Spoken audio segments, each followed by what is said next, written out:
My name is James Onyinko Mangerere. I'm a father of two and a proud parent.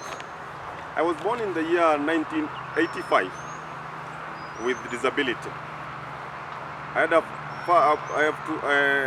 two parents, my mother and my dad, who were very much supportive to me, and they took me to a normal school where I schooled from primary school while crawling because I had no supportive devices by then, and I managed to finish my primary school and joined secondary school in a local school, but now it's an international school called St. John's Yamawa Boys High School, where I managed to get my C+, but due to the fact that I come from a poor background, a humble family, I wasn't able to continue with my studies. Then I left my schooling at that point. Again, in the year I finished my secondary school in 2005. That is when I came out. I went to Uganda with the sponsor of the Liliana Foundation, where I did my A level to the year 2009, finished, came back. I wasn't able to proceed to college because I had attained the years that the Liliana Foundation was not able to support me any longer. So I came back home, and that is when I realized that life was a little bit hard and harsh for me. Then I tried to look for something to do, but I wasn't able to get a viable job to do because of my nature. Then I met a guy by the name Benson Isaboke Matoke. That was back 2010. Through the help of my brother, whom they were going to church together, he identified that I can do some one or two things in sports. He took me to another organization by the name Andy. It's an organization that was dealing with sportsmen and women with disability.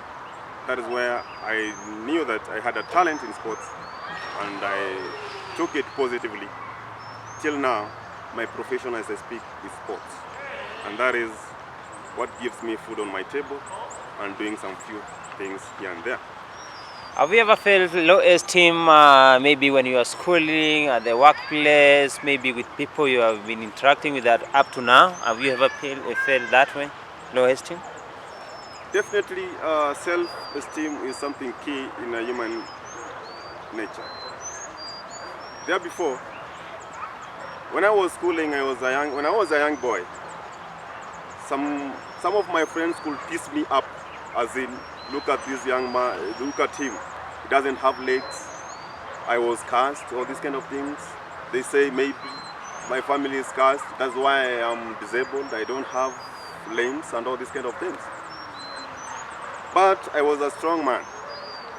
They reached that point that you have the low self-esteem because somebody has abused you on what you are. But as a strong person with a strong personality, I had to overcome all those challenges.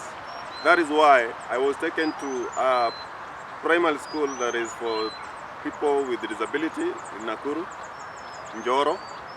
But I decided to go back home and start my new life with the normal people. That is where I got my courage to surge on in life. Until now, I am whom I am because of the courage that I had to tackle issues head on. Introduction to sports, how it has been till now? As a sports person, it takes a lot more sacrifice because we don't have that sponsors to take us through the course of sports.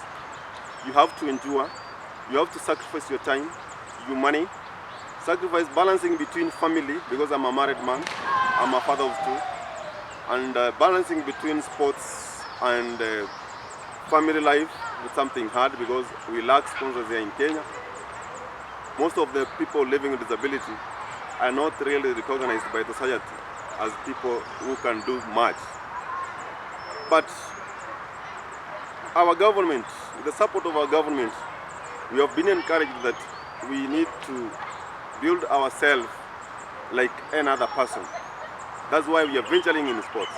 In sports, there are many avenues. There are many avenues you can venture in so that you can become somebody else.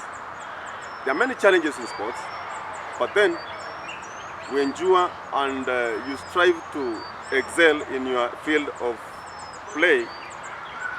I think it's something good. That is why we are whom we are. I started sports back 2005.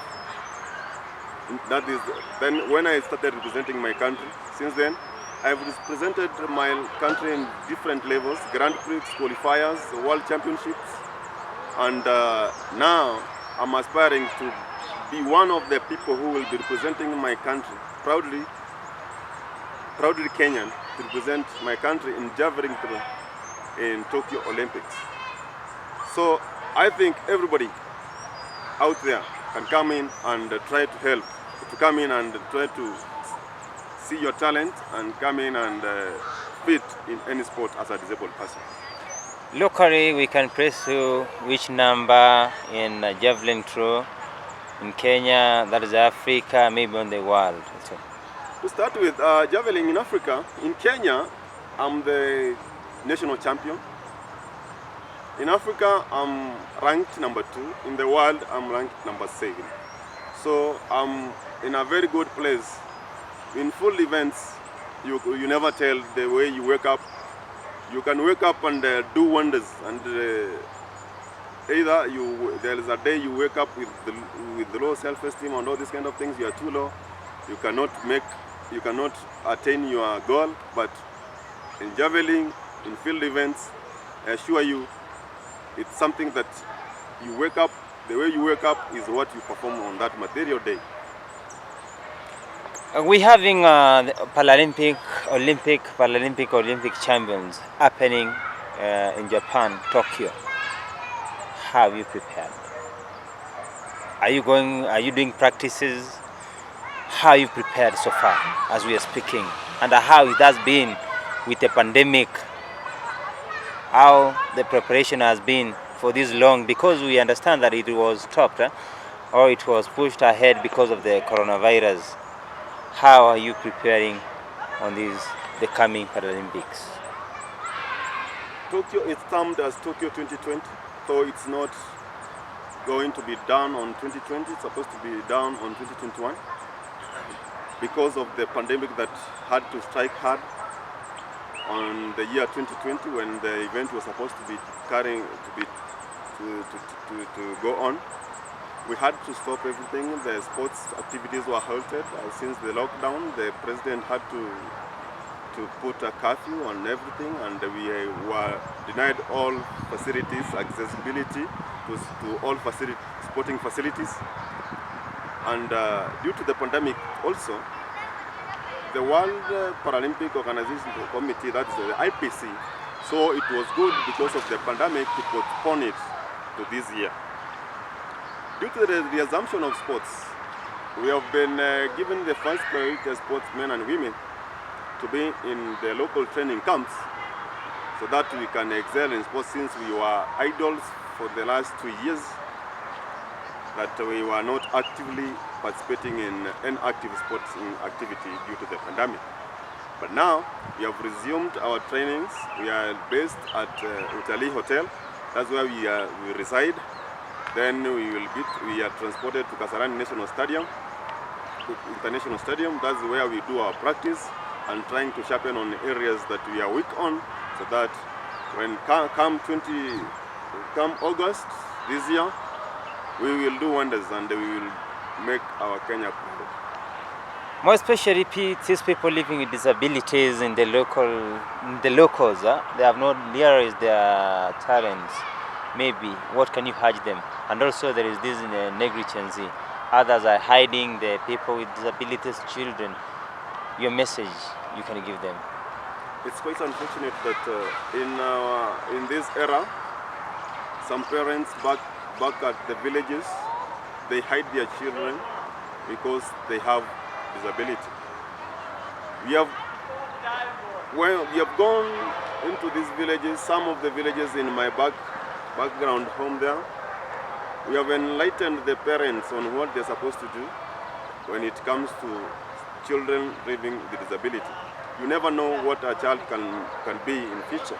So we have encouraged them to come out and bring their children forth so that they can see light. At the end of the day, I was born in a very humble background. I was brought up by a parent who saw the future in me, and she took me to school. I was double amputated with the unnecessary part of my legs. Now I am putting on my prosthesis. So it's a good gesture from my parent back home, who saw it's good for me to be taken through this course of schooling and all these kind of things. Until now, I'm enlightened, and I came to realize that there are some other activities that I can do beyond sports. So I encourage all the parents back at home, bring your children forth and expose them. We can nurture them because we have now that experience. We are exposed. We have interacted with many people, different people with the different disabilities. Until now, I can feel that I'm not even disabled. There are people out there who are more disabled than I do, and they are still doing sports. So please come up, bring your children, and you never know what God has for them. Your parting shot to the Sight of Live organization. What can you tell the Sight of Live organization? I thank the Sight of Live organization head by the director, who is Benson Isaboke Matoke, who has taken the initiative positively and introduced me to the Sight of Live organization as a sports manager in the organization. We have gone to the villages. We have started some activities in the villages, though with the limited resources, because the Sight of Live organization has to deal with the people with disability in different categories and different levels. At the moment, for me, I'm venturing seriously on sports.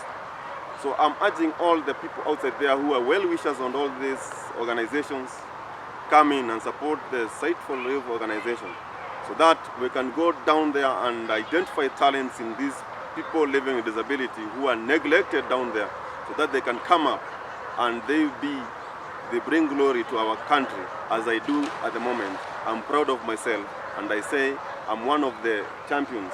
So I'm one of the champions representing the country, and I urge all of them at least come in and join the Sight of Live organization so that we can move forward together. Thank you. My name is Benson Isaboke, Director, Sight of Relief Organization. We came to identify James the year 2010. That is one of the special guy who has a very special talent of being a sport professional at the moment. It has been a great moment for us as an organization to have James being one of us who is managing our aspect of sports, because we come to find that at our local villages, parents have not come out to give out their children the special opportunities to exploit the talent that they have.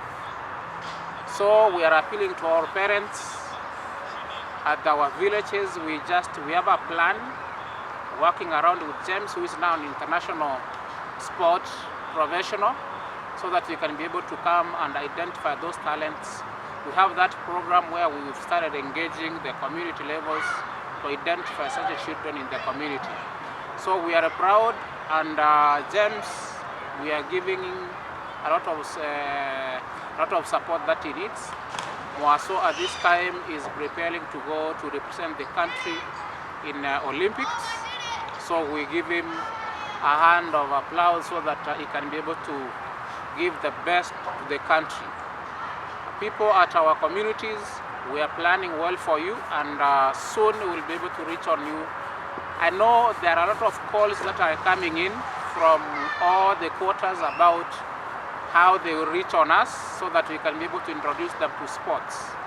So we are having sports as one of our components in our programs. So we encourage the parents and the well-wishers who are at any point of the country or the world so that they can be able to come over and support us so that we can be able to achieve the dream of these children or members of the communities who have disability, so that sport is part of the aspect that is important for association or socialization, and also more importantly earning a living for the livelihood of our members in the community. Thank you very much, and we wish you all the best.